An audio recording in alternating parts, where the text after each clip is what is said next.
qui celle-là? Je sais ce que tu fais. Moi aussi, j'étais une petite fille. Parce que t'as déjà été petite. Franchement, j'ai un doute. Je suis même pas sûre que tu sois une fille. C'est quoi ton problème? Suivante. À cause d'un conflit très grave entre Annie et sa fille, elle décide d'engager une nounou pour s'occuper d'elle, sans imaginer que cette femme finirait par prendre toute sa place. Salut chérie, j'adore ce que la nouvelle nanny a rapporté. C'est trop bon et en plus c'est sain. Non seulement le mari d'Annie ne cesse de complimenter la nounou, mais même sa fille Alice obéit à la nounou sans jamais discuter. Alors ramasse tes affaires, range ta chambre et arrête d'être dégoûtante. Compris? Oui. Cool. Merci. Peu à peu, Annie devient invisible dans sa propre famille. La nounou et Alice deviennent ensuite inséparables.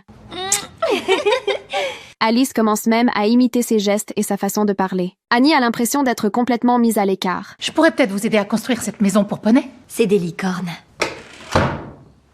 Annie finit par craquer. Elle se réfugie dans les bras de son mari et lui raconte toutes ses frustrations et ses souffrances récentes. Son mari la réconforte avec douceur et l'encourage à reprendre confiance. Le lendemain, Annie fabrique des avions en papier avec Alice. Mais son ton autoritaire provoque un profond rejet chez la petite. Tu n'es pas du tout concentrée. Autant chiffonner ton bout de papier.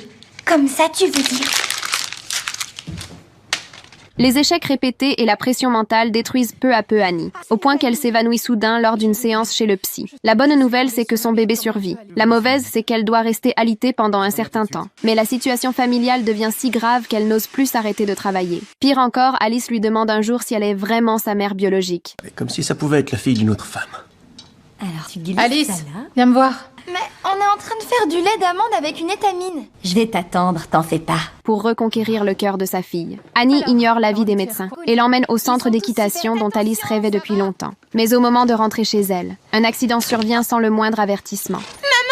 Tu saignes? Oh non, Alice monte dans la voiture. Il faut tout de suite aller à l'hôpital.